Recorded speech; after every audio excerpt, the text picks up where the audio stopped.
പരിചയപ്പെടാനായിട്ട് madam വരുന്നത്. നമ്മുടെ നല്ലൊരു കയ്യടിയോട് കൂടി നമുക്ക് ഷൈനി മേഡത്തിലേക്ക് വേദിയിലേക്ക് ക്ഷണിക്കാം. Welcome madam.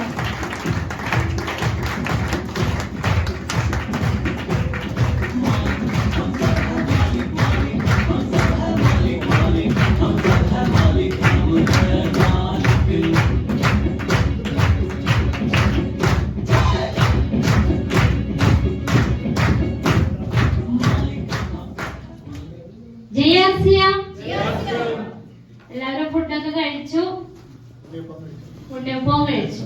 അപ്പോ രാജൻ സാറ് പറഞ്ഞൊരു കാര്യം, ഫുഡ് കഴിച്ചു കഴിഞ്ഞാൽ മധുരം കഴിക്കണം എന്ന് പറഞ്ഞു. നമുക്ക് കനകമ്മ സിസ്റ്റർ നമ്മൾക്ക് ഉണ്ണിയപ്പം കൊണ്ട് തന്നു. വളരെ താങ്ക് യു. ഫുഡ് എങ്ങനെയുണ്ടായിരുന്നു? സൂപ്പർ ഫുഡ് അല്ലേ? ഈ ഒരു ഫുഡ് കിട്ടണമെങ്കിൽ ഇവിടെ വരണം അല്ലെ? ഈ ഒരു ടേസ്റ്റിന്റെ ഫുഡ് കിട്ടണമെങ്കിൽ ഈ ഹോളിൽ വന്നാൽ മാത്രമേ കിട്ടുള്ളൂ. നിങ്ങൾ എവിടെ പോയ ഫുഡ് കഴിച്ചോ, ഇവിടുത്തെ ഫുഡിന്റെ ടേസ്റ്റ് നമുക്ക് കിട്ടില്ല. ആണല്ലേ? ഓക്കെ. ഇന്ന് നമുക്ക് കാലത്ത് തുടങ്ങി ഒത്തിരി കാര്യങ്ങൾ നമുക്ക് നോബൽ സാർ പഠിപ്പിച്ചു തന്നു. അർജുൻ സാറ് ഒത്തിരി കാര്യങ്ങൾ നമുക്ക് പറഞ്ഞു തന്നു. ഇവിടെ നടക്കുന്ന ഒരു റെസിഡൻഷ്യൽ പ്രോഗ്രാം ആണ് അല്ലെ? നമ്മൾ പഠിച്ചുകൊണ്ടിരിക്കുകയാണ്. എത്ര പഠിച്ചാലും തീരാത്ത ഒരു സബ്ജക്റ്റ് ആണ് എന്ത്? RCM എന്ന് പറയുന്ന ഈ ഒരു കൺസെപ്റ്റ്. അപ്പൊ നമ്മൾ പഠിച്ചുകൊണ്ടിരിക്കുക. 17 വർഷമായിട്ട് രാജൻ സാർ 20% പഠിച്ചിട്ടുള്ളൂ. ഞാൻ ഇതിൽ 1% പോലും പഠിച്ചിട്ടില്ല എന്ന് ആദ്യമേ നിങ്ങളോട് പറയാം. ഒന്നും പഠിച്ചില്ലെങ്കിലും നമ്മൾക്ക് അച്ചീവ് ചെയ്യാൻ പറ്റും. പക്ഷെ പഠിച്ചാലോ വളരെ ഫാസ്റ്റ് ആയിട്ട് നമുക്ക് വിജയിക്കാൻ പറ്റും. അപ്പൊ ഇവിടെ എന്റെ നിമ്മി മേഡം ഒത്തിരി നല്ല രീതിയിൽ പരിചയപ്പെടുത്തി. മാഡത്തിന് ഒത്തിരി താങ്ക്സ് പറയാണ്. അപ്പൊ ഒരിക്കൽ കൂടി നമ്മളുടെ എന്താ പറയാ ഈ ഒരു പ്രസ്ഥാനത്തിന്റെ ഇതനുസരിച്ച് ശരിക്കും നമ്മളെ തന്നെ ഇൻട്രൊഡ്യൂസ് ചെയ്യണം എന്നുള്ളതാണ്. അതുകൊണ്ട് തന്നെ എന്റെ പേര് ഷൈനി അനിരുദ്ധ്, എമറാൾഡ് അച്ചീവർ. അനിരുദ്ധ് സാറിന്റെ വൈഫാണ് ഞാൻ. എമറാൾഡ് അച്ചീവർ ആണ്. ഇത് ഞാൻ എടുത്തു പറയാൻ കാരണം വേറെ ഒന്നുമില്ല. നമ്മുടെ വീട്ടില് ഒരു അച്ചീവർ ഉണ്ടായാൽ, നമ്മുടെ വീട്ടിൽ എത്ര പേരുണ്ടായാലും അവരൊക്കെ അച്ചീവർമാരാണ്.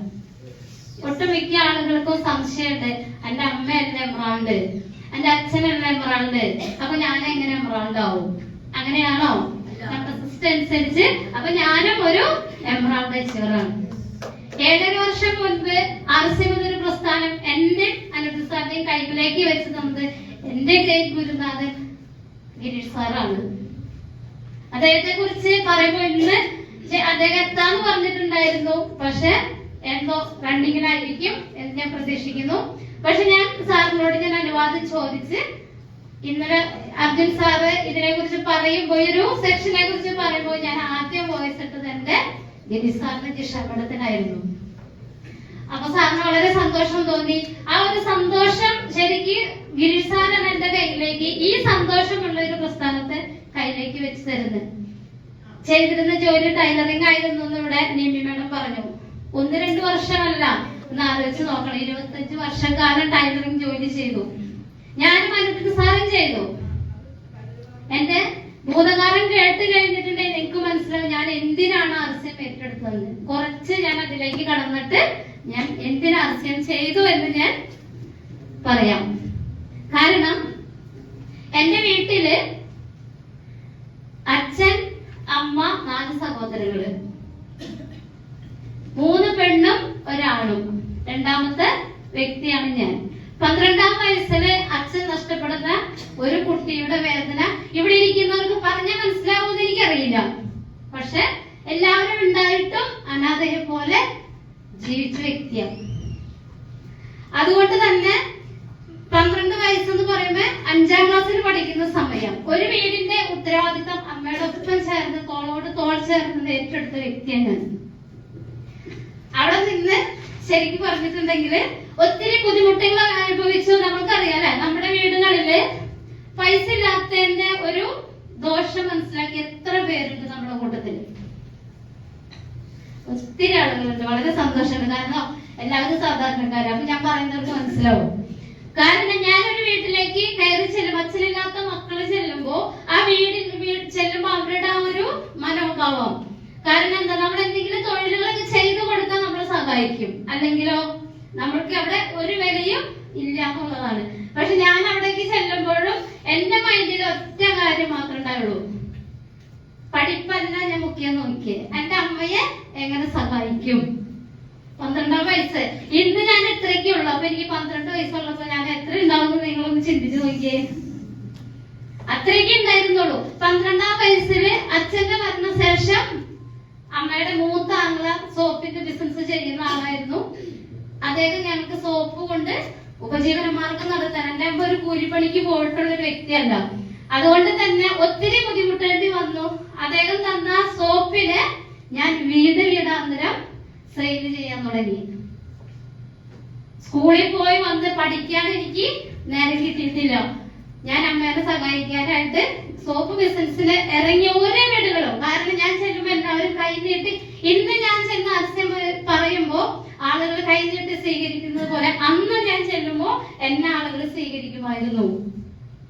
ഇപ്പോഴും മോതിരക്കണ്ണി എന്ന് പറയുന്ന സ്ഥലത്ത് എന്നെ കണ്ട എല്ലാവരും അറിയും. എന്റെ വീട്ടില് എന്റെ സഹോദരങ്ങൾ കണ്ട ആരും അറിയില്ല. കാരണം എന്താ? അതുപോലെ ഞാൻ അത്രയ്ക്കും ഇതിൽ നിന്ന് ഞാൻ വരുന്ന സമയത്ത് ടൈലറിംഗ് ഫീൽഡിലേക്ക് ഇറങ്ങാൻ 10ാം ക്ലാസ് കഴിഞ്ഞ് ടൈലറിംഗ് ഫീൽഡിലേക്ക് കടക്കാണ്. 2 മാസമാണ് ഞാൻ ടൈലറിംഗ് പഠിച്ചിട്ടുള്ളൂ. എല്ലാവരും പൈസ കൊടുത്ത് ടൈലറിംഗ് ചെയ്യുമ്പോ ഞാൻ 2 മാസം ടൈലറിംഗ് പഠിച്ച് ടൈലറിംഗ് ചെയ്യാൻ ഒരു ഷോപ്പില്, ഒരു റെഡിമെയ്ഡ് ഷോപ്പില് ഞാൻ സെയിലിനായിട്ട് ചെന്ന് അവിടെ നിന്ന് അവര് കട്ട് ചെയ്ത് തരുന്ന തുണിയെ ഞാൻ തയ്ച്ച് കണ്ടുപഠിച്ച് കട്ടിങ് ചെയ്യുന്ന ആളാണ് ഞാൻ. അങ്ങനെ ഞാൻ പോകുമ്പോ അങ്ങനെ ഇരിക്കാണ് അനുസാറായിട്ടുള്ള എന്റെ വിവാഹം നടക്കുന്നത്. ഒരു സത്യം ഞാൻ പറയാം, അനുസാറിനോട് നിങ്ങൾ ആരും പറയണ്ട, എനിക്ക് ടൈലർമാർ ഇഷ്ടമല്ലായിരുന്നു. സത്യം. എന്തുകൊണ്ടാണെന്നറിയോ? ടൈലറിംഗ് ഫീൽഡ് എന്ന് പറഞ്ഞ പണി നല്ല പണിയാ. നമ്മുടെ വീട്ടിലേക്ക് വരുമാനം വരുന്ന പണിയാ. എല്ലാവരും നമ്മുടെ വീട്ടിലേക്ക് വരാരും ഇങ്ങനെയൊക്കെ ടൈലറിംഗ് വേണം എന്ന് പറഞ്ഞ ഒരു വീട്ടില് നമ്മള് പോയി നിൽക്കണ്ട. പക്ഷെ നമ്മുടെ വീട്ടിലേക്ക് ഒരു നൈറ്റി റീസ്റ്റിച്ച് ചെയ്ത് കൊടുത്താൽ പോലും നമ്മുടെ കയ്യിൽ പൈസ ഉണ്ടാവും. അതുകൊണ്ട് കയ്യിൽ ഇടതടവില്ലാതെ പൈസ ഉണ്ടാവും.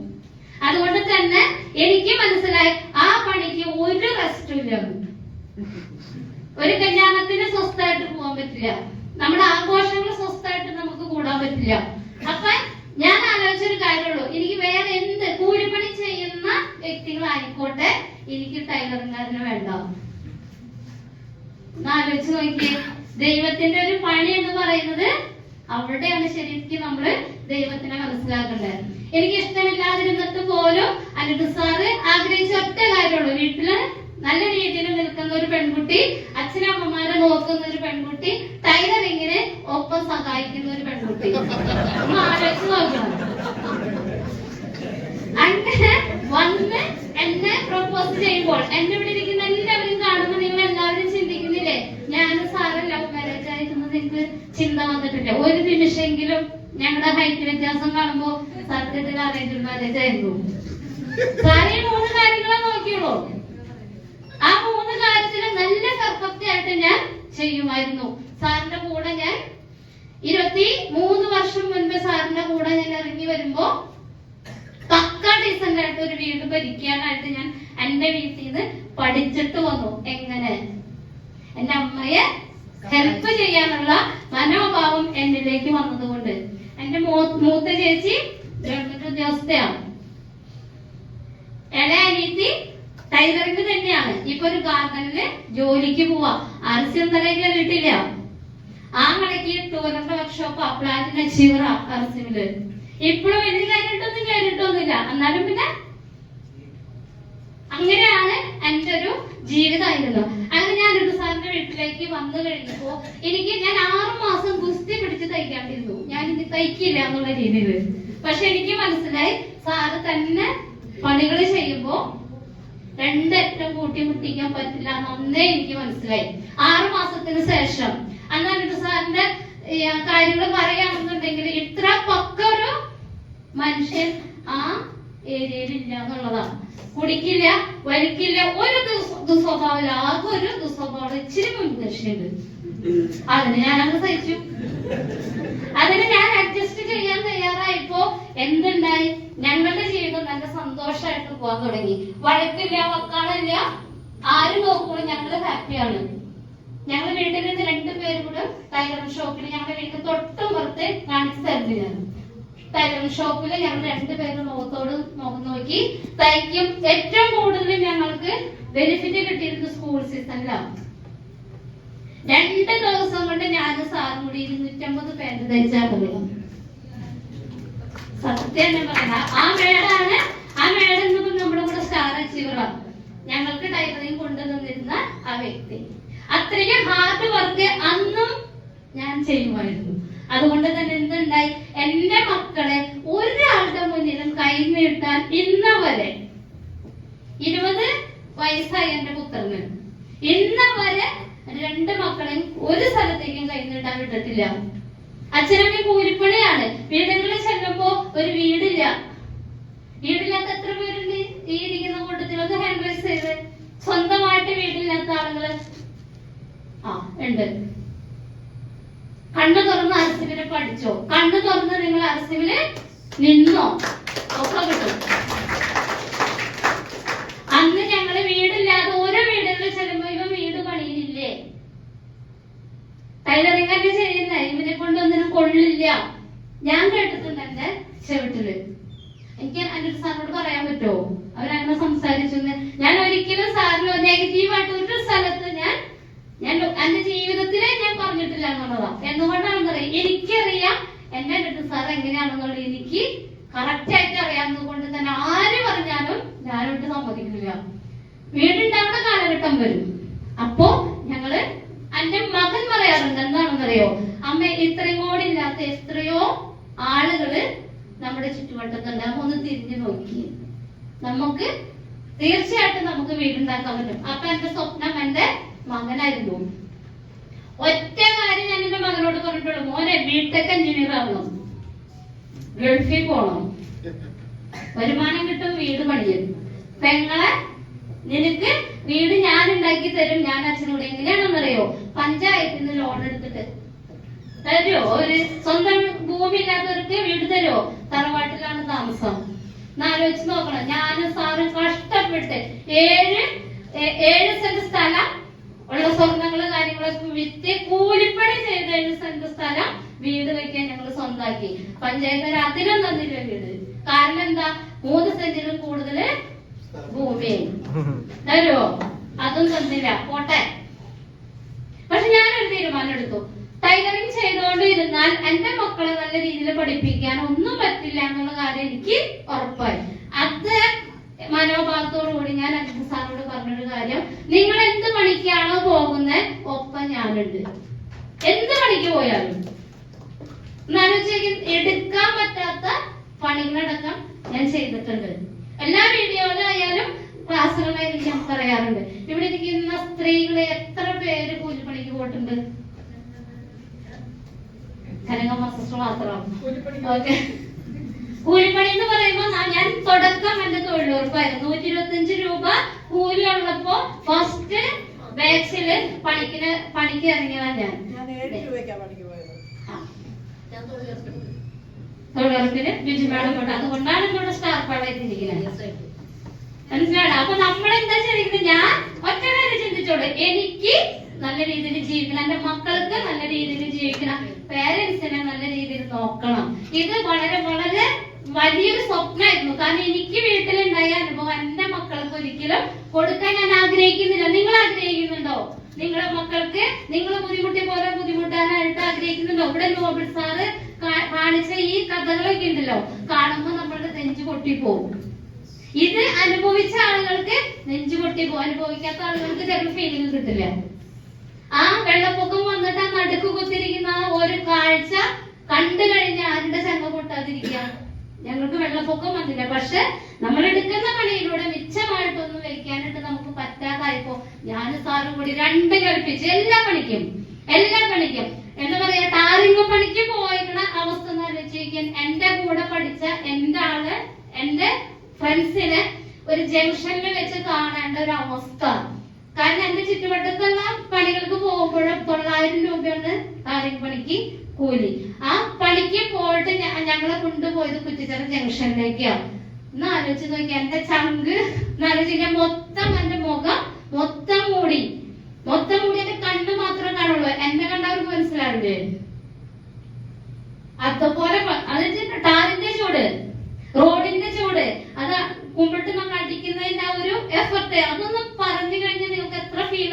എനിക്കറിയില്ല. ഞാൻ പോയി ചെയ്തിട്ടുള്ള പണിയാ. അതുപോലെ തന്നെ വാർക്കപ്പണി. നമ്മളുടെ കൂടെ അസോസിയേറ്റ് ചെയ്തിരിക്കുന്ന രാജി മാഡത്തിന്റെ ഹസ്ബൻഡ് എന്നെ കണ്ടപ്പോ ചോദിച്ചത് എന്താണെന്നറിയോ?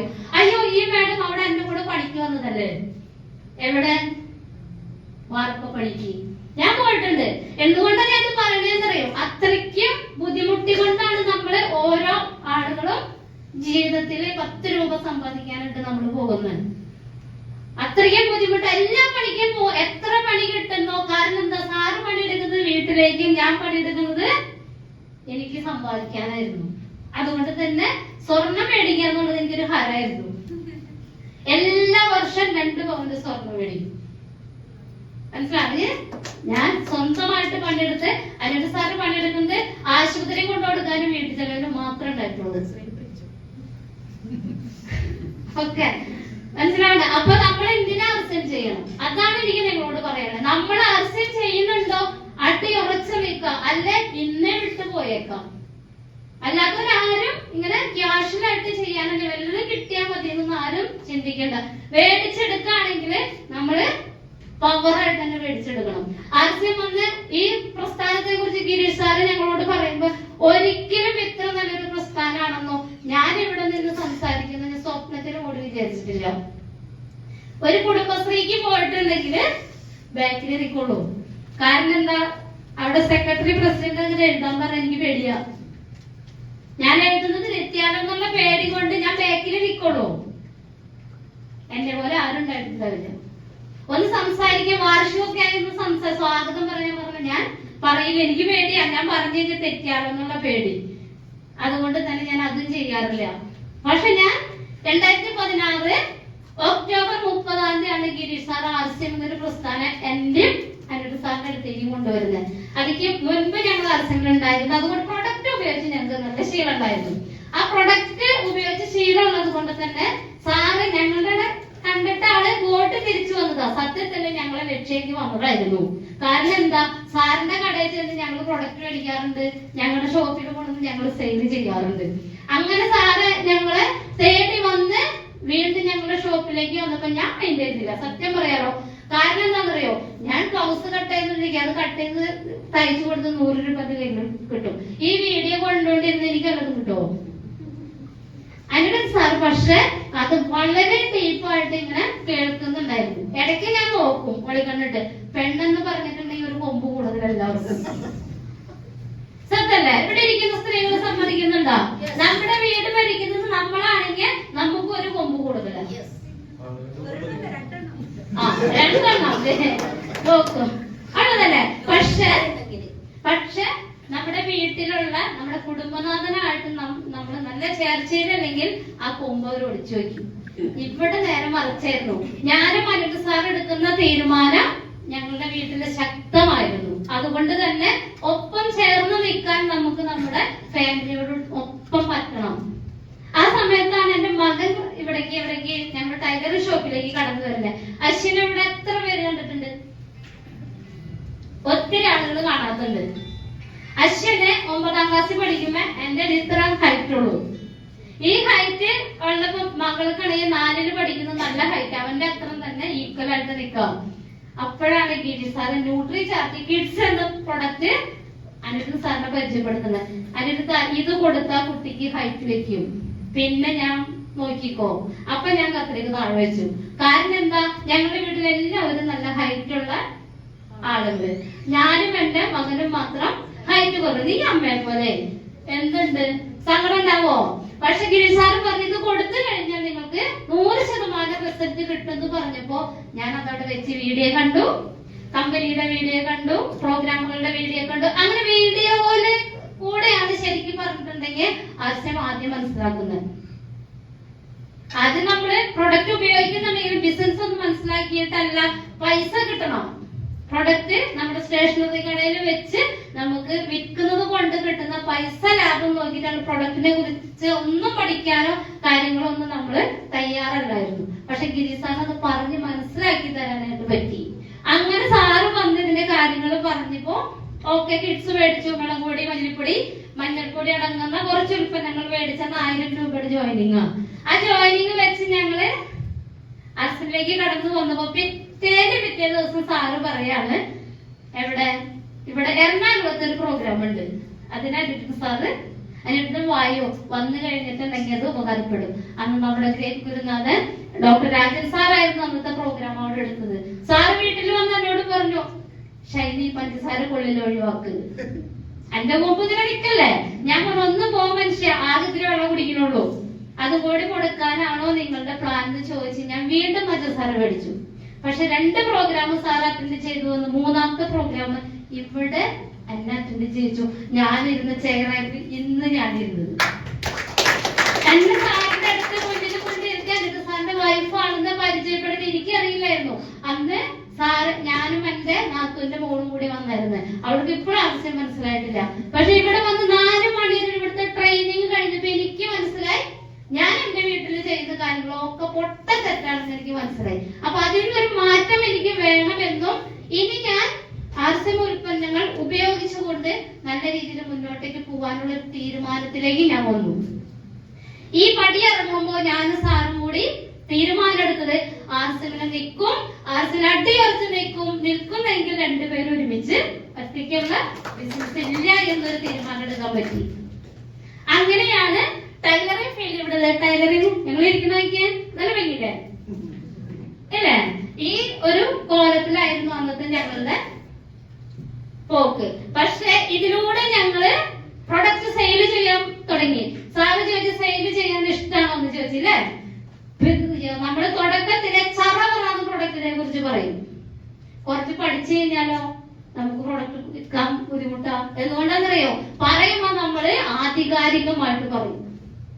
അപ്പൊ നമുക്ക് പ്രൊഡക്റ്റ് സെയിൽ ചെയ്യാൻ പിന്നെ മടിയാവും. പക്ഷെ എനിക്ക് ഇപ്പോഴും ഇഷ്ടമാണ് സെയിൽ ചെയ്യാൻ. സമയം കിട്ടിയ ഞാൻ ഒറ്റയ്ക്ക് പോവാറുണ്ട്. അനിത് സാറിനോട് ചോദിച്ചിരിക്കും. ചില വീടുകളിലൊക്കെ പ്രൊഡക്റ്റ് ഉണ്ടാകുമ്പോ നല്ലത് സാറ് പറയുന്നത് പോലെ ഇൻഡിവിജ്വൽ വർഷം ഇങ്ങനെ പറയുമ്പോഴേ അവര് പറയും കൊച്ചിനാണ് കുഴപ്പം, ചേട്ടനാണ് കുഴപ്പം, ചേച്ചിയാണ് കഴിച്ചു വെക്കണേ. പിന്നത്തെ പ്രാവശ്യം ചെല്ലുമ്പോഴാണ് അവര് പറയുന്നത് അവർക്കായിരുന്നു കുഴപ്പം എന്നുള്ള കാര്യം അവര് പറയുന്നത്. അപ്പൊ നമ്മൾ സെയിൽ ചെയ്യാനായിട്ട് നമ്മൾ പഠിക്കാതിരിക്കുക. ഞാനും സാറും കൂടി ഒപ്പം തൊഴിലുറപ്പിന് പോയിട്ടുള്ളത് 50 ചേച്ചിമാരായിട്ട് നല്ല കൂട്ടായിരുന്നു. ഞാൻ എന്തുകൊണ്ട് ചെന്നാലും ഒരു വാങ്ങിക്കും.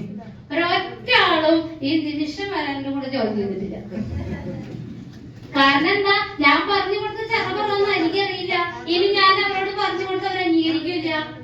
അതുകൊണ്ട് ഞാനൊരു അടവെടുത്തു. ഞങ്ങളുടെ വീടിന്റെ തൊട്ടയൽവക്കത്ത് ഒരു ചേച്ചിയുണ്ട്, പേര് ഞാൻ വെളിപ്പെടുത്തുന്നില്ല. ആ ചേച്ചി നമ്മുടെ വീട്ടിലേക്ക് 7 മണിക്ക് വരിക. 7 മണിക്ക് വന്നാൽ 11:45 12 മണിയാകുമ്പോ സാറിന്റെ വീട്ടിൽ കയറിയാൽ മതി. അതാണ് സാറും മേഡവും തമ്മിലുള്ള ഡീല്. അപ്പൊ ഞങ്ങളുടെ വീട്ടിൽ 15 മിനിറ്റ് ഉള്ളൂ. 15 മിനിറ്റ് ഉള്ളത് കൊണ്ട് തന്നെ സാറ് ഞങ്ങളുടെ വീട്ടിൽ റോഡ് സൈഡ് തന്നെ ആയതുകൊണ്ട് സാറിന് വരാൻ എളുപ്പമാണ്. ഞങ്ങൾക്ക് ഷോപ്പുണ്ട്. ചിലപ്പോ പണിക്കൊക്കെ പോയി വന്നിട്ടിരിക്കുന്ന സമയമാണെങ്കിൽ പോലും സാർ അതൊന്നും നോക്കാറില്ല. കാരണം സാറ് ഞങ്ങളെ ശരിക്കും ഒരു ടാർഗറ്റ് ആയിട്ട് എടുത്തിട്ടുണ്ടായിരുന്നു. അതുകൊണ്ട് തന്നെ 7 മണിക്ക് വരും, 11 മണി വരെ മാക്സിമം ദിവസങ്ങളിലും കുട്ടികൾ ഫുഡേക്കാൻ കിടക്കും. മാക്സിമം സാറ് പറയുന്നത് അനിരുദ്ധന് ഇവിടെ ഇരിക്കും, ഷൈനി ഇവിടെ ഇരിക്കും. സാറ് പറഞ്ഞ നമ്മൾ കേൾക്കണ്ടേ? അങ്ങനെ സാറ് വന്ന് കാര്യങ്ങൾ പറഞ്ഞു കൊടുത്ത് ഈ ചേച്ചി ഞങ്ങളിങ്ങനെ ശ്രദ്ധിക്കാൻ തുടങ്ങി. ആരെയും വന്നു പോണേ എന്നുള്ളൊരു ചിന്തയായി അവർക്ക്. അപ്പൊ ഉള്ളോണ്ട് എടുക്കണം നമ്മള്. ഞാനതാ ചെയ്തേ. എന്റെ വീട്ടില് 10 ആള് വന്നിരിക്കുന്ന സ്ഥലമില്ല. ഇവിടെ എത്ര പേര് എന്റെ പഴയ വീട് കണ്ടിട്ടുണ്ട്? റമീസ് കണ്ടിട്ടുണ്ട്, നമ്മുടെ അർജുൻ സാർ, ഇവരൊക്കെ കണ്ടിട്ടുണ്ട് അല്ലെ? എങ്ങനെയുണ്ട് അർജുൻ സാർ എന്റെ പഴയ വീട്? സൂപ്പർ അല്ലേ? റമീസിനോട് ചോദിച്ചു നോക്ക്. സൂപ്പർ വീടാ. കാരണം ഞാൻ അവിടെ 19 വർഷം ജീവിച്ചത്. അതുകൊണ്ട് തന്നെ ഇപ്പോഴും എനിക്ക് ആ വീടിന് ഇഷ്ടമാണ്. സൂപ്പർ വീടാ. കാരണം വെച്ചിട്ടുണ്ടെങ്കിൽ നമ്മൾക്ക് നോക്ക്, ഇതാണ് ഞങ്ങളുടെ വീട്, ഇത് ഞങ്ങളുടെ ടൈലറിംഗ് ഷോപ്പ്. അതാണ് വലിയ കൂലിപ്പണി ചെയ്ത് 2 അറ്റം കൂട്ടി മുട്ടിക്കാൻ പറ്റാതാവുമ്പോ നമ്മുടെ വീടിനെ നമ്മൾ മറക്കില്ലേ? നോക്കാം, ഇതാണ് ഞങ്ങളുടെ പഴയ വീട്. ഈ വീട്ടിൽ നിന്നാണ് ഞങ്ങൾ ആർസിഎം ആരംഭിക്കുന്നത്. ഇതിൽ നിന്നാണ് ഞങ്ങളുടെ സബ് സെന്റർ ആരംഭിക്കുന്നത്. സബ് സെന്റർ ആരംഭിക്കുന്നത് എപ്പോഴാണെന്ന് വെച്ചാല് ഇതൊക്കെ ഞങ്ങൾ പ്രൊഡക്റ്റ് സെയിൽ ചെയ്ത് ഇങ്ങനെ ഞങ്ങളുടെ സെയിലിംഗ് കപ്പാസിറ്റി കൂടി വന്നപ്പോ ഗിരീഷ് സാറ് പറഞ്ഞൊരു കാര്യം, അനിരുദ്ധ നമുക്ക് കമ്പനി പോകാനുള്ള ഒരു അവസരം ഉണ്ട്. കമ്പനി പോകാനുള്ള ഒരു അവസരം ഉണ്ടെന്ന് പറഞ്ഞപ്പോ ഞാൻ പറഞ്ഞു സാറ് പൊക്കോളാന്ന് പറഞ്ഞു. അപ്പൊ സാറിനോട് പോകാൻ പറഞ്ഞപ്പോ സാറ് ഓക്കെ എന്ന് പറഞ്ഞ. അപ്പൊ ഞങ്ങളുടെ കയ്യിൽ പൈസ ഇല്ല സത്യത്തിൽ പോവാൻ. ആ പൈസ എനിക്ക് തന്നത് എന്റെ സ്വന്തം ചേച്ചിയാ, ചേച്ചിയുടെ ചേട്ടൻ. ചേച്ചി ഗവൺമെന്റ് ഉദ്യോഗസ്ഥയാ. ഗവൺമെന്റ് പണിക്ക് വേണ്ടി, ജോലിക്ക് വേണ്ടി നമ്മള് ഇട്ടാവട്ടം കിടന്ന് ഓടുമ്പോ നിങ്ങള് ഒരു കാര്യം ചിന്തിക്കുക, എന്ത് സെക്യൂരിറ്റി ഗവൺമെന്റ് ജോബ് ഉള്ളവർക്കുള്ളേ. ഭാര്യയ്ക്കാണ് ജോലിയെങ്കിൽ ഭർത്താവിന് കിട്ടും. ഭർത്താവും ഭാര്യ മരിച്ചു കഴിഞ്ഞാൽ ആർക്ക് കിട്ടും? എന്ത് കിട്ടും? ബിഗ് സീറോ ആണ് നമ്മളുടെ കുട്ടികള്. അവർക്ക് അതിക്ക് മുൻപ് എന്തെങ്കിലുമൊക്കെ നമ്മള് സമ്പാദിച്ചു വെച്ചിട്ടുണ്ടെങ്കിൽ അതും 2 മക്കളുണ്ടെങ്കിൽ പകുത്ത് കൊടുക്കണം. അവർ പകുത്ത് കൊടുത്തു കഴിഞ്ഞാൽ എന്ത് സെക്യൂരിറ്റിയെ നമ്മൾ അവർക്ക് ചെയ്തു കൊടുക്കുന്നത്? എല്ലാവരും ജോലിക്ക് കുട്ടികളെ ഞാനും പഠിപ്പിക്കുന്നുണ്ട്. ഇപ്പൊ എന്റെ മകൻ പഠിക്കുന്നത് ബാംഗ്ലൂരാണ്. ഹയർ എഡ്യൂക്കേഷൻ അവൻ പോയിട്ടുണ്ടെങ്കിൽ ജോലിക്ക് വേണ്ടിയാണോ? ഒരിക്കലല്ല. പക്ഷെ എനിക്കില്ലാത്ത അറിവ് എന്റെ മകൻ ഉണ്ടാവണം എന്നുള്ള ഒരൊറ്റ വാശി കൊണ്ട് പഠിപ്പിക്കുന്നതാണ്. നല്ല രീതിയിൽ പഠിക്കുന്ന കുട്ടിയെ കൊണ്ട് വിടാനും പറ്റില്ലല്ലോ. ആലോചിച്ച് നോക്കിയേ. അപ്പൊ നമ്മൾ ഈ വീട്ടിൽ ഞാൻ ആർസം തുടങ്ങുമ്പോ പിൽവാരയ്ക്ക് പോകാൻ കാശില്ല. ഞാൻ എന്റെ ചേട്ടനോട് വിളിച്ച് പറഞ്ഞപ്പോ ചേട്ടൻ ആദ്യം പറഞ്ഞത് ഷൈനി നമുക്ക് പഴനിക്ക് പോവാന്ന്. ഞാൻ പറഞ്ഞു എനിക്ക് പഴനി കാണണ്ട, ഞാൻ പഴനിക്ക് പോയിട്ടുണ്ട്, എനിക്ക് പിൽവാരയ്ക്ക് പോകണം. ചേട്ടനോട് പറഞ്ഞു വായോ പറഞ്ഞു. അങ്ങനെ ഞാൻ തൃശ്ശൂര് മക്കളെയും ചേട്ടനെയും കൂട്ടി തൃശ്ശൂര് അഞ്ചേറില് പോയി എന്റെ ചേട്ടന്റെ കയ്യിൽ പൈസ മേടിച്ച് ഞാൻ ബിൽവാരയ്ക്ക് പോകുമ്പോ എനിക്ക് കൂട്ടി കിട്ടിയത് ആരാണെന്നറിയോ? ഇത് നോക്ക്, ഈ 6 പേരാണ് ഞങ്ങള് ആദ്യമായിട്ട് ബിൽവാരയ്ക്ക് പോകുന്നത്. അതിലൊന്ന് നമ്മുടെ ഗിരീഷ് സാറ്, അനിരുദ്ധ് സാറ്, സുനന്ദ് എന്ന് പറയുന്ന നമ്മളുടെ ഒരു ഗ്രേറ്റ് ലീഡർ. അതുപോലെ തന്നെ തൊട്ടപ്പുറത്ത് ആ ചുമന്ന ചുരിദാറിട്ടൊക്കെ ഞാനാട്ടോ. കാണാൻ പറ്റുന്നുണ്ട് അത് നിങ്ങൾക്ക്? നല്ല ഭംഗിയില്ല എന്നെ കാണാൻ. ഭയങ്കര പ്രതീക്ഷയല്ല എന്റെ മുഖത്ത്. നോക്കിയേ, അതിൽ നിന്ന് ആ നടുക്ക് നിൽക്കുന്നത് ഞങ്ങളുടെ അളിയനാണ്. അനിരുദ്ധ സാറിന്റെ പെങ്ങളുടെ ഭർത്താവാണ്. തൊട്ടപ്പുറത്ത് ശൈലജ എന്ന് പറയുന്ന ചേച്ചി. ആ ചേച്ചിനെ പിൽവാര കാണിക്കാൻ വേണ്ടി ഞാൻ കടം മേടിച്ച് അനിരുദ്ധ സാറിന്റെ കൂടെ പോയി. കാരണം എന്താ, ഇവര് തനിയെ പോകുമ്പോ ആ ചേച്ചിനെ വിടില്ല. അതിന് ആ ചേച്ചി സ്റ്റാർ അച്ചീവറാ. ആലോചിച്ച് നോക്കിയ ഈ ചേച്ചിനെ കൂട്ടി ഞാൻ അവിടെ പോയി ഇന്ത്യ ഗേറ്റിന്റെ മുന്നിൽ. ഇത് കാണിക്കുമ്പോ നിങ്ങൾക്ക് ഒരു വിശ്വാസം വരില്ലേ? പക്ഷെ ഈ ഫോട്ടോ എടുത്തത് ഞാനല്ല കേട്ടോ. എന്റെ കയ്യില് നോക്കിയാ കാണാത്ത നോക്കിയ ഫോണായിരുന്നു. ഫോൺ മേടിച്ചപ്പോ എനിക്കിട്ട് തന്നതാ. ഞാനത് സേവ് ചെയ്ത് വെച്ചത് എന്തിനാന്നറിയോ? ഇത് കഴിഞ്ഞ് ഇത് കണ്ട നോക്കിയേ, ഒരലിന്റെ ഇടയ്ക്ക് കൊഴുകി നിങ്ങളെ പോലെ. നിങ്ങളില്ലേ, നിങ്ങളൊന്ന് നോക്കിയേ. അത് ഈ മദാമ്മയുടെ കൂടെ ഞങ്ങൾ നിന്ന് ഫോട്ടോ. ഗിരീഷ് സാറിന് അന്നും വളരെ കാലമായിരുന്നു നമ്മളെ നിർത്തി ഫോട്ടോ എടുപ്പിക്കാൻ. ഇപ്പോഴും നിങ്ങൾ ശ്രദ്ധിച്ചിട്ടുണ്ടോ? ഒരു പ്രോഗ്രാമിന് വന്നവര് 100 ഫോട്ടോ ഇങ്ങനെ ഒരു ദിവസം അദ്ദേഹം എടുക്കാത്ത ഒരു ദിവസമില്ല. നമുക്ക് നമ്മുടെ വീടിനെ ഫോട്ടോ ചെയ്യണ്ടേ? അങ്ങനെ എടുത്തതാണ് ഈ ഫോട്ടോ. ഇതും സാർ എനിക്ക് കുറച്ച് ദിവസം മുന്നേ അയച്ചതുണ്ടോ. ഇത് കൈ പിടിച്ചോളും കടുപ്പം പറഞ്ഞിട്ട് മനസ്സിലാവണ്ട. കാരണം ഞങ്ങൾ വന്ന കാലഘട്ടത്തിൽ നോബിൾ സാറ് കാണിച്ച പോലെ ഒന്നും കാണിക്കുക ഞങ്ങളുടെ ഒരു ഫോണില്ല, പറയാൻ മാത്രമേ പറ്റുള്ളൂ. പക്ഷെ അതിൽ നിന്നൊക്കെ മാറ്റം കിട്ടിയത് അർസിമിൽ വന്നതിന് ശേഷം. അങ്ങനെ ഇത് 2ാമത് ഞങ്ങൾ പോയതാ. ഇത്ര ആളുകളെ കൊണ്ട് ഞങ്ങൾ 2ാമത് പോയി. ഇതില് നമ്മുടെ ബിജുസനമേടൊക്കെ ഉണ്ട്. നിങ്ങളൊന്ന് സൂക്ഷിച്ചു നോക്കിയേ. സജിതാമേടെ ഉണ്ട് നോക്കേ, പുഷ്പാമേടെ ഉണ്ട്, സജിതാമേടെ ഉണ്ട് നോക്കേ. Great leaders. ഈ ചേച്ചിയുടെ കയ്യിൽ നിന്നാണ് ഞാൻ ടൈലറിങ്ങിന് തുണി എടുത്തായിരുന്നത്. ഞങ്ങൾക്ക് കൊണ്ട് തന്നിരുന്നത് ആ ചേച്ചി ചാലക്കുടി. സജീവ് സാറുണ്ട് നോക്കൂ. നമ്മുടെ great leader Sajeev sir, Deepesh sir, Shiji Johnson വേണ്ട. നമ്മുടെ സജിത മേഡം, പുഷ്പ മേഡം, ഇതൊക്കെ കട്ടയ്ക്ക് നമ്മുടെ കൂടെ തുടക്കം മുതലുള്ള ആളുകളാ. അവരിവിടെ ഉണ്ട്. സ്റ്റാഫ് മേഡം വേളൊക്കെ ആയിട്ട് ഇവരെല്ലാവരും ഇതിലുണ്ടെന്നുള്ള കാര്യമാണ്. ഇതായിരുന്നു ഞങ്ങളുടെ ഈ ട്രിപ്പ് കഴിഞ്ഞ് ഞങ്ങള് വീട്ടിലേക്ക് മടങ്ങി വന്നപ്പോ ഞാനൊരു കാര്യം തീരുമാനിച്ചു. എന്റെ ചുറ്റുവട്ടത്തുള്ള വീടുകളിലേക്ക് പ്രൊഡക്റ്റ് കിട്ടണം. അതിന് നമുക്ക് ഹോം മീറ്റിംഗ് വെക്കാനുള്ളൊരു അവസരം ഉണ്ടാക്കണം. എവിടെ വെക്കും? വീടില്ല.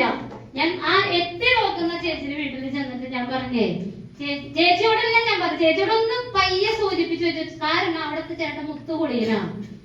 ഒന്ന് ആലോചിച്ച് നോക്കിയാ ചേച്ചിയോട് ചേച്ചി പ്രോഗ്രാം ചെയ്ത് മൊത്തം കൊളാക്കി തരും. അപ്പൊ ഞാൻ ഈ ചേട്ടനോട് ചേട്ടാ എനിക്ക് ഞങ്ങൾ ഇങ്ങനെ ഒരു പ്രസ്ഥാനത്തിലേക്ക് വന്നിട്ടുണ്ട്, ആ പ്രൊഡക്റ്റ് ഒന്ന് പരിചയപ്പെടാൻ ഞങ്ങളുടെ ഗ്രേറ്റ് ലീഡർ വരും. ഞങ്ങളുടെ വീട്ടിൽ സ്ഥലമില്ലല്ലോ, ഞാൻ ഇവിടെ ഒരു മീറ്റിംഗ് വെച്ചോട്ടെ.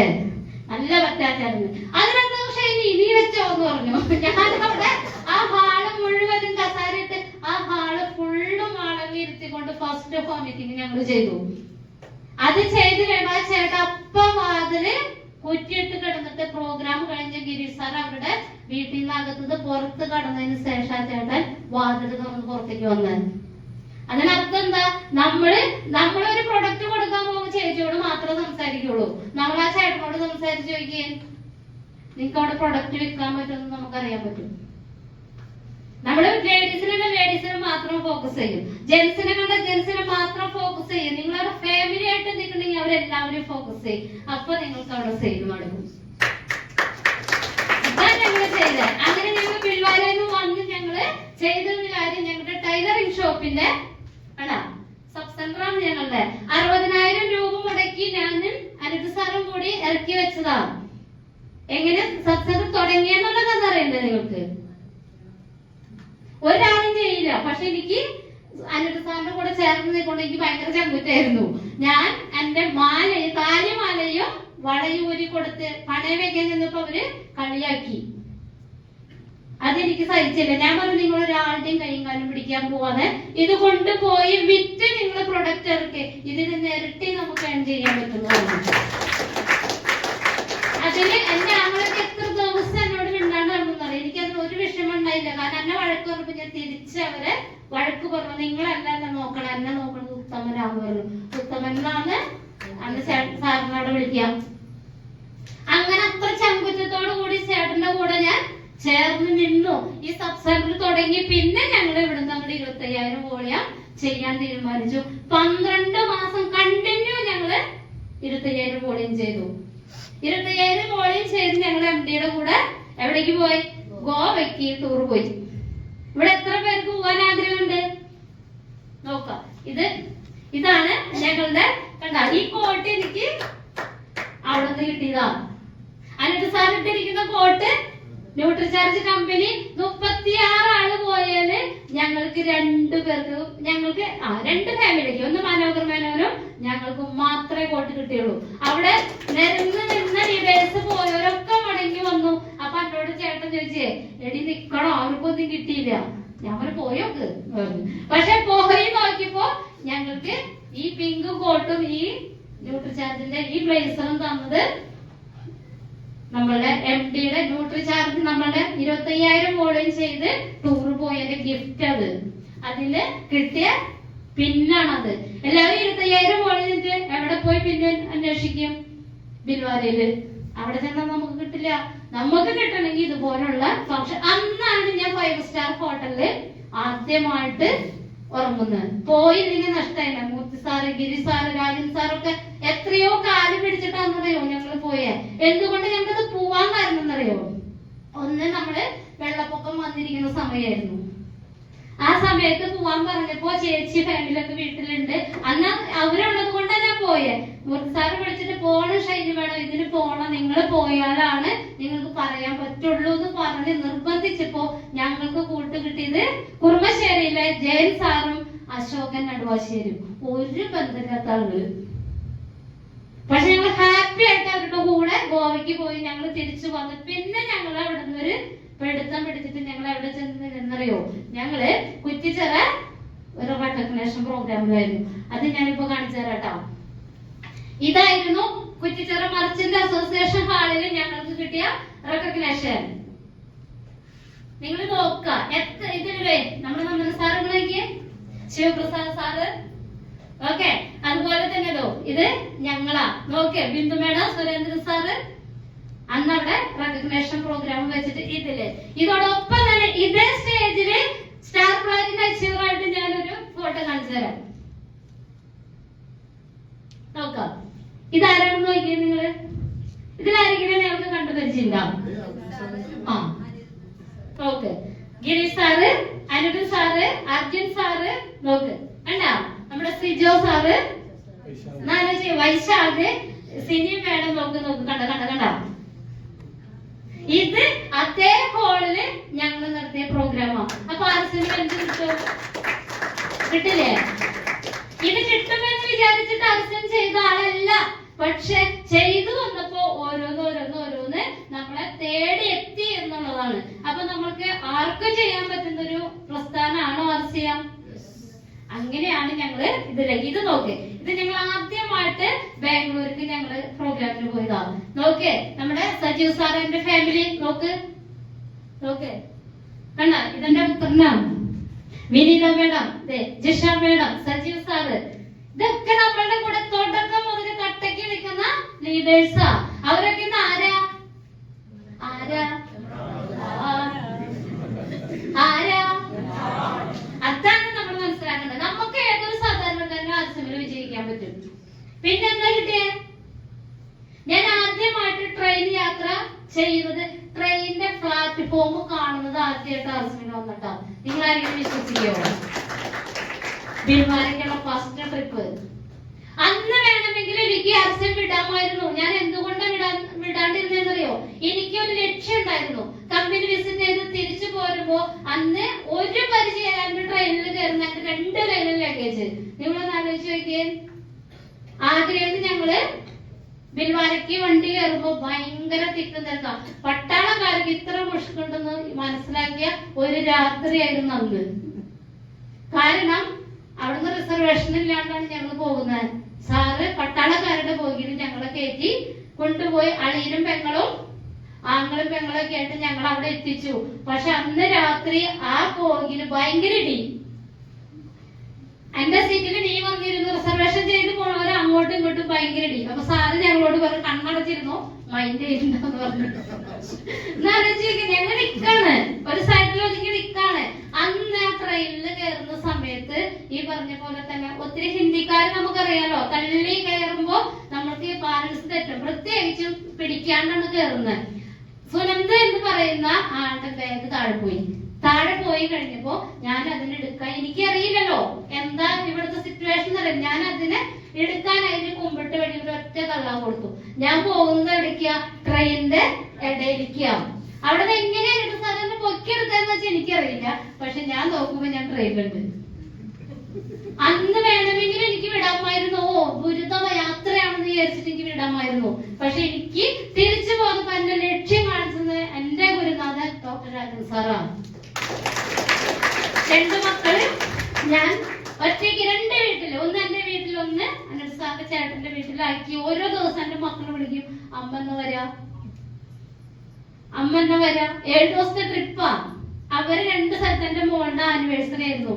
ഫസ്റ്റ് ഡാൻസ് കഴിഞ്ഞിട്ട് ആനിവേഴ്സറി പോലും കാണാൻ നിൽക്കാതെ ഉത്സവത്തിന് കൊടി കയറി അന്ന് തൊട്ട് കൊടി ഇറങ്ങിയാണ് ഞങ്ങൾ വന്നത്. അന്ന് രാജൻ സാറ് എനിക്ക് വഴി കാട്ടി തന്നു. എന്ത് പറഞ്ഞെന്നറിയോ? സാറ് പറഞ്ഞു, ഷൈനി മേഡം, കാരണം എല്ലാവരും ആയിട്ട് അന്ന് സുമതി മേഡൊക്കെ ആയിട്ട് നല്ല കമ്പനി, നമ്മുടെ സജിത മേഡൊക്കെ ആയിട്ട് അവരൊക്കെ ആയിരുന്നു നമ്മളുടെ ഏറ്റവും, ഇപ്പോഴും ഒറ്റ ചങ്ങാതികൾ അവരൊക്കെ തന്നെയാ. കാരണം എന്താ, ഞാൻ ആർസിമിൽ വെച്ച് മുളച്ചു വരുമ്പോ കണ്ണ് തുറന്നപ്പോ കാണുന്നത് അവരെയാ. സജിത മേഡത്തെ, അതുപോലെ തന്നെ പ്രിയ മേഡത്തെ, രാജൻ സാറിനെ, ഇവരൊക്കെയാണ് ഞാൻ കണ്ടോണ്ട് ഞാൻ വളരുന്നത്. അതുകൊണ്ട് തന്നെ എനിക്ക് ആർസിം വിട്ടു പോകാൻ പറ്റുമോ? അങ്ങനെ ഞാൻ സാറ് പറഞ്ഞതനുസരിച്ച് അന്ന് സാറ് പറഞ്ഞൊരു വാചകമാണ്, നിങ്ങൾക്ക് രക്ഷപ്പെടാൻ ഇനി ടൈലറിംഗ് കൊണ്ട് പറ്റുമെന്ന് എനിക്ക് തോന്നുന്നില്ല. കാരണം 25 വർഷം ടൈലറിംഗ് ചെയ്യുന്ന സ്വന്തമായിട്ടൊരു വീടില്ല. അതുകൊണ്ട് തന്നെ നിങ്ങൾ ഇതിനെ മുറുക്കി പിടിച്ചോ. ഈ ട്രെയിനിൽ നിന്ന് ഇറങ്ങിയിട്ടില്ല എന്നുള്ളൊരു മനോഭാവം എന്നും നിങ്ങളുടെ മനസ്സിലുണ്ടാവണം പറഞ്ഞു. ആ 2017 പോയ യാത്ര ഇത്രയ്ക്ക് ഞാൻ എഴുതി വെച്ചിട്ട് പറയുന്ന കാര്യങ്ങളല്ല, ഇതൊക്കെ എന്റെ ഉള്ളിലിരിക്കുന്ന കാര്യങ്ങളാണ്. അന്ന് ഞാൻ രാജൻ സാറിന് ഗിരി സാറിന് ഫോളോ ചെയ്യാൻ തുടങ്ങിയതാണ്. ഞാൻ എപ്പോഴും പറയും, എനിക്ക് ഗിരി സാറിനെ പോലെ ഒരു ട്രെയിനർ ആവണമെന്ന്. എത്ര കണ്ടെത്തുന്നല്ല, പെട്ടെന്ന് എന്റെ ആഗ്രഹമാണ്. അതുപോലെ എനിക്ക് ക്ലാസ് കൊടുക്കണം, എനിക്ക് കൊടുക്കാൻ പറ്റുമെന്ന് പഠിപ്പിച്ച് മുന്നോട്ടേക്ക് പോകുന്ന ട്രെയിനർമാരുടെ ക്ലാസ് അറ്റൻഡ് ചെയ്യാൻ നമ്മൾ ഇവിടേക്ക് വരാൻ പറയുന്നത്. എന്നിട്ട് എത്ര പേര് നമ്മൾ വിളിച്ചിട്ട് വരുന്നുണ്ട്, അതാണ് നമ്മൾ നോക്കണ്ടേ. അപ്പൊ ആര് വരുന്നു എന്നുള്ളതല്ല, നമ്മളിവിടെ ഉണ്ടോ എന്നുള്ളതാണ് നമ്മൾ നോക്കണ്ടേ. ആ ഒരു മന്ത്രം പറഞ്ഞു തന്നത് നമ്മുടെ ഗ്രേറ്റ് ഗുരുനാഥൻ നമ്മുടെ മൂർത്തി സാറാണ്. ഈ ഹോളിലേക്ക് വരുന്ന 10 മീറ്റിംഗിനെയും ഞങ്ങൾ കണ്ടാൻ വന്നിട്ടുണ്ട്. 10 എണ്ണത്തിനും മൂർത്തി സാറ് അവിടെ നിന്നിട്ട് ഒരു ചിരിയുണ്ട്, ഇന്നും കൂടെ ആരും വന്നില്ലല്ലേ. നിങ്ങളാണെങ്കിൽ നിങ്ങളുടെ മുഖത്ത് എന്തായിരിക്കും ഭാവം? അശ്യ സാറേ ആരും വന്നില്ല. ഞാൻ ഇത്ര പറഞ്ഞോളൂ, എന്റെ പൊന്നു സാറേ, കാലത്ത് വരാന്നിട്ട് ഫോൺ എടുക്കുന്നില്ല. പക്ഷെ മൂർത്തി സാർ അന്ന് പറഞ്ഞു തന്നു, ആരും വന്നില്ല, നമ്മുടെ കടമ എന്താ പറഞ്ഞു ഓടിക്കുക. ആർസിഎം ഇങ്ങനെ പറഞ്ഞുകൊണ്ടിരിക്കുക. ഇഷ്ടപ്പെടുന്നവര് വരും, ഇഷ്ടപ്പെടാത്തവര് ഇഷ്ടപ്പെടുന്ന സമയത്ത് വന്നോളൂ. പക്ഷെ നമ്മൾ പറഞ്ഞില്ല പറയരുത്. അങ്ങനെ ഞങ്ങൾ വന്നു. പിന്നെ വന്നു തുടങ്ങിയപ്പോ നമുക്ക് ആളുകളെ ഇതിലേക്ക് കൊണ്ടുവരാനായിട്ട് സാധിച്ചു. അതെന്തുകൊണ്ടാ? ട്രെയിനിങ്ങിന് വന്നിരുന്ന് കേട്ട് പഠിച്ച് എഴുതി പഠിച്ചിട്ടല്ല, കേട്ട് പഠിച്ച് തന്നെ ഞങ്ങൾ സ്റ്റാർ പ്ലാനിന് അച്ചീവറായ. അല്ലാതെ ഒരിക്കലും ഞങ്ങൾ എഴുതി പഠിച്ചിട്ടില്ല. കാരണം ഇത് ബോർഡ് കാണുമ്പോ പേടിയാ. ഗിരി സാറിന് ആദ്യം മീറ്റിങ്ങിന് കൊണ്ടുവരുന്ന ഒരു സ്വാഗതം പറയാൻ പറഞ്ഞാൽ എങ്ങനെ പറയുന്നറിയോ? എല്ലാവർക്കും നമസ്കാരം, എന്റെ പേര് ഷൈനി. ഈ പ്രൊഡക്റ്റിനെ കുറിച്ച് പറയാൻ ഒരു സാറ് വന്നിട്ടുണ്ട്. മനസ്സിലാണ്? അതായിരുന്നു എന്റെ സ്വാഗതം. പക്ഷെ അതിനെ മാറ്റിയെടുത്തത് ഗിരി സാറാണ്. അപ്പൊ ട്രെയിനിങ്ങിന് നമ്മള് മസ്റ്റായിട്ട് നമ്മള് പ്രാധാന്യം കൊടുക്കുക. മാസ്റ്റർ എത്ര ട്രെയിനിങ് അറ്റൻഡ് ചെയ്യാൻ പറ്റുമോ അത്രയ്ക്കും ട്രെയിനിങ് അറ്റൻഡ് ചെയ്ത് നമ്മൾ വീട്ടിലിരുന്ന് നമ്മൾ പ്രാക്ടീസ് ചെയ്ത് നമ്മൾ പറയാൻ പഠിക്കുക. അതോടൊപ്പം തന്നെ ഈ ഒരു പ്രസ്ഥാനത്തിൽ വന്നിട്ട് ഏറ്റവും വലിയൊരു സന്തോഷം എന്ന് പറയാൻ ആദ്യത്തെ ഹെലികോപ്റ്റർ യാത്ര ആർസിൽ വന്നിട്ടായിരുന്നു. നിങ്ങൾ കേട്ടിട്ടുണ്ടോ? ഇവിടെ ഇരിക്കുന്ന എത്ര പേര് ഹെലികോപ്റ്ററിൽ കയറിയിട്ടുണ്ടല്ലോ? ഇല്ല. കാരണം ഫസ്റ്റ് യാത്ര ഞാൻ എന്റെ ഗിരി സാറിനെ കൊണ്ടുപോയി. എനിക്കൊരു അവസരം കിട്ടിയപ്പോ ഞാൻ പറഞ്ഞു എനിക്ക് എന്റെ സാറിനെ മേഡത്തിനെ കൊണ്ടുപോകണം പറഞ്ഞു. അപ്പൊ ഓക്കെ എന്ന് പറഞ്ഞു. അങ്ങനെ ഞങ്ങള് 2000 രൂപ ഒരാൾക്ക് കൊടുത്തിട്ട് ഞങ്ങള് 10 മിനിറ്റ് ഹെലികോപ്റ്റർ യാത്ര ഒരു ഉത്രാട നാളില്. എന്റെ അമ്മ ഇപ്പം പറയും എന്റെ മോളെ പോലെ ഭാഗ്യമുള്ളവരാരില്ല.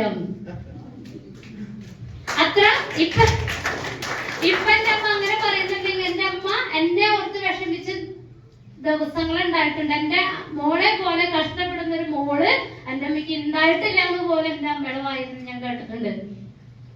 ഇപ്പോഴും ഞങ്ങളെ കുറിച്ച് പറയുമ്പോ അമ്മയ്ക്ക് 100 നാക്കോടുകൂടി അമ്മ സംസാരിക്കുന്നുണ്ടെങ്കിൽ ഞാൻ എന്റെ അമ്മയുടെ കൂടെ ചെറുതിലേ തുടങ്ങി അമ്മയുടെ ഒപ്പം ഉള്ളത് കൊണ്ടാവും.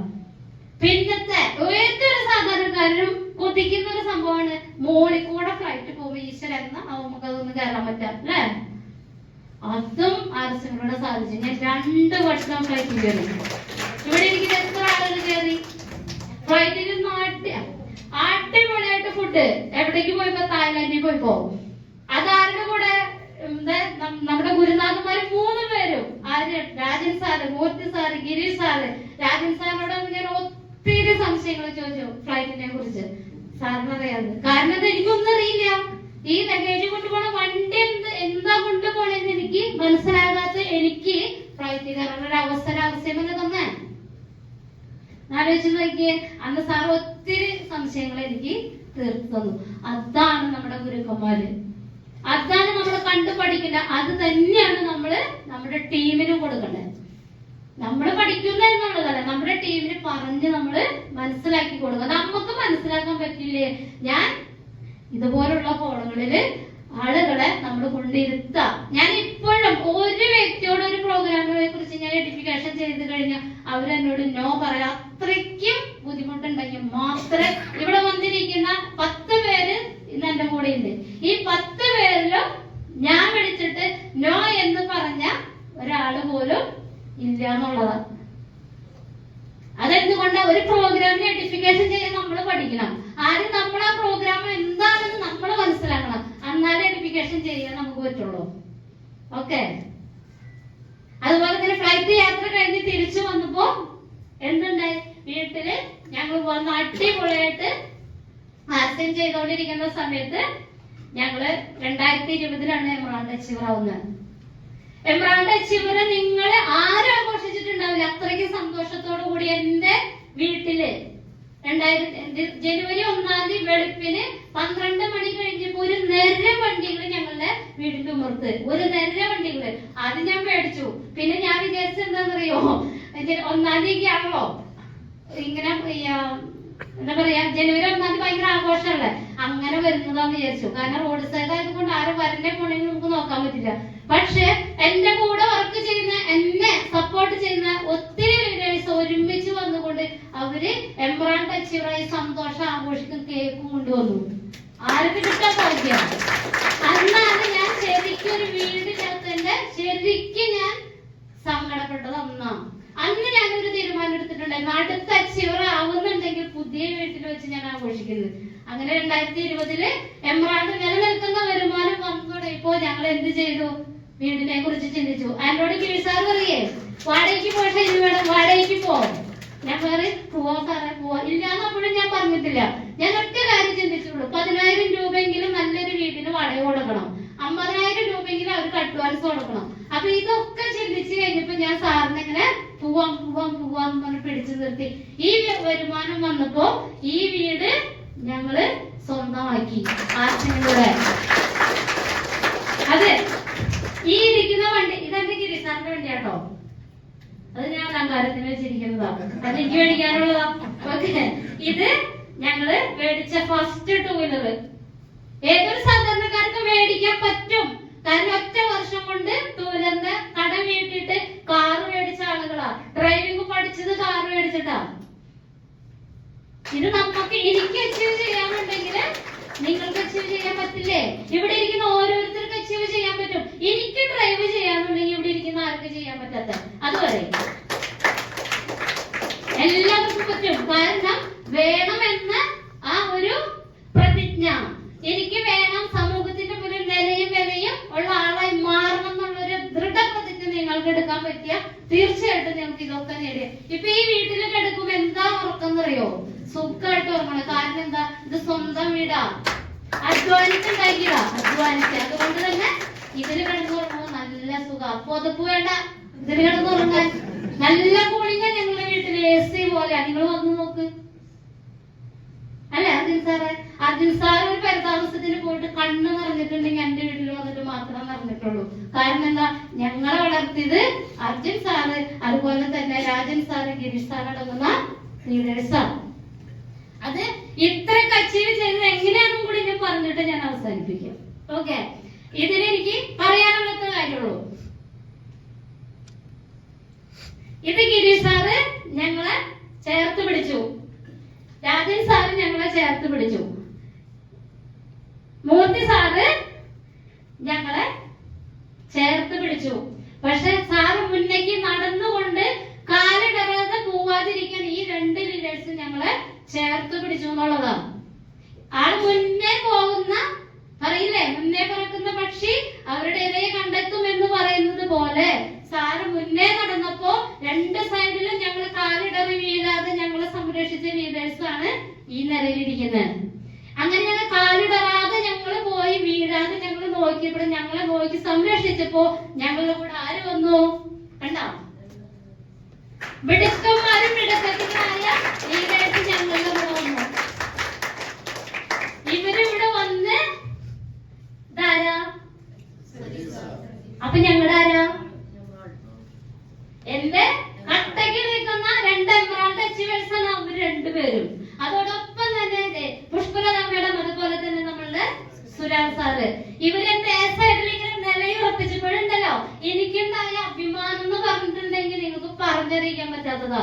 കാരണം എന്താ? താഴെ ഒരാള് വളരുമ്പോ നമ്മൾ ചവിട്ടി പിടിക്കാതെ സ്വതന്ത്രമാക്കി വിട്ടോളണം. അവർക്ക് എത്ര നമ്മൾക്ക് സപ്പോർട്ട് കൊടുക്കാൻ പറ്റുമോ അത്രയ്ക്ക് സപ്പോർട്ട് നമ്മൾ അവരെ കൊടുത്ത് നമ്മൾ കൊണ്ടുപോകണം. എന്റെ ബേസായിട്ട് 2 ടെക്നിക്കൽ എക്സ്പെർമാരാ, ഒരു സ്റ്റാർ പേള്, ഒരു പേള്. ഇത് സ്റ്റാർ പേള്, ഇത് പേള്, 2 എംറാൾഡ്. ഇനി എനിക്ക് നല്ല കുഴപ്പമുണ്ടോ? എന്താ ചെയ്യുമ്പോഴോ നമ്മുടെ കൂടെ വരുന്നവരെ ചേർത്ത് ഇങ്ങനെ പിടിക്കാൻ, നെഞ്ചോട് ചേർത്ത് അങ്ങനെ പിടിച്ചവരൊക്കെ നമ്മുടെ മക്കളാണ്. അവര് നമ്മുടെ ഗുരുക്കന്മാരും വഴികാട്ടാനും ചേർത്ത് പിടിക്കാനും ഇടതും വലതും നിന്ന് അവരുണ്ട് എങ്കിൽ ഇവര് നമ്മുടെ മക്കളാണ്. ഈ മക്കളെ ഒരു കുറവ് വരുത്താതെ നിങ്ങൾക്ക് നോക്കാൻ കഴിയണം. എങ്കിൽ മാത്രമാണ് ഇപ്പോ ഞാനിത്ര ധൈര്യത്തോടെ കൂടെ പറയുന്നത്. എന്റെ യക്ഷുമാർ, ഈ ലീഡേഴ്സ് ഉണ്ടല്ലോ, എന്റെ ഈ മക്കളുണ്ടല്ലോ, ഇവരൊരിക്കലും ഞാൻ തളർന്നു പോകാൻ അനുവദിക്കില്ല. എനിക്ക് ഉറപ്പത് അനുവദിക്കില്ല. ഞാനൊന്ന് തളർന്നു പോയ എന്തെന്ന് ചോദിക്കാൻ എന്റെ ഈ മക്കള് ഉണ്ടാവും. ഒരു പക്ഷെ ഞാൻ ജന്മം കൊടുത്ത 2 മക്കൾ ചിലപ്പോ എന്റെ കൂടെ ഉണ്ടാവണമെന്നില്ല. പക്ഷെ ഇവര് തീർച്ചയായിട്ടും എന്റെ മരണം വരെ ഇവര് എന്റെ കൂടെ ഉണ്ട്. ഞാൻ എന്റെ മരണം കഴിഞ്ഞാണ് ഞാൻ അറിയിച്ചിട്ടുണ്ടോ? കാരണം എന്റെ ജീവിതം തന്നെ ഞാൻ കെട്ടിപ്പടുത്തി ഇത്ര സന്തോഷമായിട്ട് ജീവിക്കുന്നുണ്ടെങ്കിൽ അർസിലൂടെയാണ്. അല്ലാതെ ഒരിക്കലും ഇപ്പൊ എന്റെ വീട്ടിൽ കിട്ടുന്ന റെസ്പെക്ട്, ചേട്ടന്റെ മോന്റെ കല്യാണം ഞാനുണ്ടായാലേ ഡ്രസ് എടുക്കാൻ പോകുള്ളൂ. ചേട്ടന്റെ 2ാമത്തെ ചേട്ടന്റെ മോളുടെ കല്യാണത്തിന് ഞങ്ങളുടെ ഡേറ്റ് നോക്കി കല്യാണം കഴിപ്പിച്ചു ഞങ്ങള്. നോബിൾ സാർ പറഞ്ഞില്ലേ നമ്മുടെ ആവശ്യം എന്താണ്, നമ്മുടെ ആവശ്യം നമ്മുടെ ആളുകള് നമ്മളെ റെസ്പെക്ട് ചെയ്യണം. ഇപ്പൊ ആ റെസ്പെക്ട് ഏറ്റവും കൂടുതൽ ഞങ്ങളുടെ വീട്ടിൽ കിട്ടുന്നത് ഞങ്ങൾക്ക്. നിനക്കൊന്ന് ഒഴിവുണ്ടോ ഉത്തമ? നിനക്ക് ഒഴിവുണ്ടോ? നിന്റെ ഒഴിവുള്ള സമയം പറഞ്ഞോളൂ. എവിടെ കിട്ടും? അത്തരം വരെ നമ്മളിങ്ങനെ ചവിട്ടി മെതിച്ചിരുന്ന ആളുകള് ഇപ്പൊ ഞങ്ങള് ഇത്ര നാളും ജോയിൻ ചെയ്യാതിരുന്ന ചേട്ടൻ ഈ കഴിഞ്ഞ മാസം ജോയിൻ ചെയ്തു. നമ്പർ നോക്ക് 40. ആലോചിച്ച് നോക്കിയേ. അപ്പൊ അതിന്റെ അർത്ഥം എന്താ? നമ്മുടെ മാറ്റങ്ങൾ അവര് ശ്രദ്ധിക്കുന്നുണ്ട്. നിങ്ങളിവിടെ ഇരിക്കുന്ന ഓരോരുത്തരും ശ്രദ്ധിച്ചോ, നിങ്ങൾ ആർസികൾ ഉണ്ട് എന്ന് നിങ്ങളുടെ വീട്ടുകാരെ, നാട്ടുകാരെ, കൂട്ടുകാരെ നിങ്ങൾ അറിയിച്ചില്ല എങ്കിൽ നിങ്ങൾ ആർസിയും വിട്ടു പോകും. പക്ഷെ നിങ്ങള് എല്ലാവരും അറിയിച്ചുകൊണ്ട് ആർസിയും ചെയ്ത് നിങ്ങൾ ഫെയിൽ ആവണമെന്ന് നോക്കി അവര് നിൽക്കുന്നുണ്ടായിരിക്കും. നിങ്ങൾ സക്സസ് ആയിട്ട് അവരുടെ മുന്നിൽ ഇങ്ങനെ തിളങ്ങി നിൽക്കുക. തിളങ്ങി നിന്നാൽ ഞങ്ങൾക്ക് കിട്ടുന്ന പോലെ എനിക്ക് അറിയുന്ന സാർ ഇപ്പൊ എവിടെ ചെന്നാലും ആർസി വരും. ആരുടെ വീട്ടിലായിക്കോട്ടെ, ജനന്റെ വീട്ടിലായിക്കോട്ടെ, ഞങ്ങളെ കാണുന്നത് പേടിയാവും. കാരണം ആർസി പറയൂലോ. പക്ഷെ ഞങ്ങള് പറയും. എന്റെ ആങ്ങളയുടെ വൈഫ് പ്രസവിച്ചിട്ട് കൊച്ചിന് മഞ്ഞപ്പ് ഞാൻ അനുഭവിക്കടാൻ പറഞ്ഞു. ഞാൻ പറഞ്ഞു അവനോട് ഞാൻ പറഞ്ഞു, അവളോട് പറയാൻ പറ്റില്ല, നാത്തൂനല്ലേ, അവനോട് ഞാൻ പറഞ്ഞു നന്നായി DH 200 കൊടുത്തിരുന്നെങ്കിൽ ആ കുട്ടി ഇന്ന് വീട്ടിൽ വന്നേനെന്ന് പറഞ്ഞു. പക്ഷെ എന്താ ചെയ്യാ, ചീത്തല്ലേ പറയാൻ പറ്റുള്ളൂ. അതായിരിക്കണം. അപ്പൊ നമുക്ക് വഴക്ക് പറയുന്നോടത്ത് നമ്മള് വഴക്കൊരു, തല്ലുള്ളോടത്ത് നമ്മള് തലോടുള്ളോടത്ത് നമ്മള് തലോടാം. ഞാൻ എല്ലാവരും ചീത്ത പറയും. ഞാൻ എന്താ പറയാ, മീറ്റിംഗ് കൂടുമ്പോ എന്തെങ്കിലും പറഞ്ഞില്ലെങ്കിൽ എന്റെ ലീഡേഴ്സിന് സങ്കടമാണ്. മാഡം ഒന്നും മിണ്ടിയില്ലല്ലോ, ഞാൻ മിണ്ടും, വഴക്കും പറയും. എന്നിട്ട് ഞാൻ അവരോട് ഇങ്ങനെ പറയും, വിഷമിക്കൊന്നും വേണ്ടാട്ടാ, വിഷമിക്കാതിരിക്കാതിരിക്കണ്ടാവൂല. അങ്ങനെയും പറഞ്ഞു ഞാൻ. കാരണം എന്താ, എനിക്ക് തല്ലാനും തലോടാനും നമ്മൾ പഠിച്ചാൽ മതി. നമ്മുടെ കൂടെ ആളുകൾ ചേർന്ന് നിൽക്കും. തീർച്ചയായിട്ടും നമുക്ക് എല്ലാവർക്കും ആർസികൾ നല്ല സക്സസ് ഉണ്ടാവും. ട്രെയിനിങ് പ്രോഗ്രാമിന് ട്രെയിനിങ് കൊടുക്കുന്നതിന് ഞങ്ങളിപ്പോ പരിഹാരത്ത് ഞങ്ങള് ഓഫീസിൽ ട്രെയിനിങ് നടത്തുന്നുണ്ട്. തളിക്കുളത്ത് നമ്മുടെ സജി സാറിന്റെ ടീമില്, തളിക്കുളത്ത് തൃപ്രയാറ് ഒക്കെ ട്രെയിനിങ് നടക്കുന്നുണ്ട്. നിങ്ങളുടെ ടീമിൽ എത്ര ആളുടെ ടീമിൽ ഇൻഡിപെൻഡന്റ് ആയിട്ട് പ്രോഗ്രാം കൊടുക്കുന്നുണ്ട്? നിങ്ങള് എത്ര പേര് അത് വന്ന് അറ്റൻഡ് ചെയ്യുന്നുണ്ട്? നമ്മള് ചിന്തിക്കുക, നമ്മള് കൊടുത്താലേ നമുക്ക് കിട്ടൂ, അല്ലെങ്കിൽ നമുക്ക് കിട്ടില്ല. ആരെങ്കിലും എന്തെങ്കിലുമൊക്കെ ചെയ്തിട്ട് മേടിക്കാന്ന് വിചാരിച്ചിട്ട് ആരും ഇരിക്കരുത്. നമ്മള് ചെയ്തിട്ട് നമ്മള് മേടിക്കാം. ഞാൻ 100% ഉറപ്പ് പറയും, ഞാൻ പണിയെടുത്തിട്ട് തന്നെയാണ് അച്ചീവർ ആവാനും ആളുകളെ സംരക്ഷിക്കാനും നമുക്ക് പറ്റുന്നതാണ്. ഈ ഒരു ഇത് നിങ്ങൾ എല്ലാവരും ചെയ്യാം. എല്ലാവർക്കും ആർസിലൂടെ നല്ല നല്ല വിജയങ്ങൾ ഉണ്ടാവും. ഒത്തിരി കാര്യങ്ങൾ നേടിയെടുക്കാന്ന് പറയരുത്, നമ്മൾ പിടിച്ച് പറിച്ചു മേടിക്കണം ആർസിന്റെ കയ്യിൽ നിന്ന്. അല്ലാണ്ട് ആരും കൊണ്ടു തരില്ല. ഞാൻ പിടിച്ചു പറിച്ചു മേടിച്ചെടുത്തതാ. കാരണം ഞാൻ പണിയെടുത്തപ്പോ കമ്പനി നമുക്ക് കാര്യങ്ങൾ തന്നു. പക്ഷെ അത് നമ്മള് വാങ്ങിച്ചെടുക്കാനുള്ള കരുത്ത് നമ്മൾ നേടണം. ആ സ്ട്രോങ് ആയിട്ട് പറയുന്ന കാര്യങ്ങൾ തെറ്റിക്കോട്ടെ, പറയുന്ന കാര്യങ്ങൾ തെറ്റായാലും തിരുത്താൻ പറ്റുള്ളൂ. പക്ഷെ സ്ട്രോങ് ആയിട്ട് നമ്മൾ നിൽക്കുക. സ്ട്രോങ് ആയിട്ട് നിന്നുകൊണ്ട് നമുക്ക് നല്ലൊരു ടീമിനെ ഡെവലപ്പ് ചെയ്യാനും അതുപോലെ തന്നെ നല്ല നല്ല ലീഡേഴ്സ് ആയിട്ട്, ഇന്നിപ്പോ ഇവിടെ വന്ന് നിന്ന് ഇപ്പൊ സംസാരിക്കുന്ന ലീഡേഴ്സ് ആയിരിക്കില്ല അടുത്ത വട്ടം ഇവിടെ ഒന്ന് സംസാരിക്കുന്നത്. കാരണം എന്താ, ട്രെയിനിങ് ആണ് നമ്മളെ ഓരോരുത്തരും ട്രെയിനർമാരാക്കി മാറ്റുന്നത്. ഈ ട്രെയിനർമാരാവാനായിട്ട് എല്ലാവർക്കും ആർസിലൂടെ സാധിക്കട്ടെ എന്നും ഇനി ഒത്തിരി വിജയത്തിലേക്കും ഒത്തിരി അച്ചീവ്മെന്റിലേക്കും നിങ്ങൾക്ക് എല്ലാവർക്കും എത്താൻ സാധിക്കട്ടെ എന്നും ആശംസിച്ചുകൊണ്ട് നിർത്തുന്നു. Thank you. ജയ ആർസി.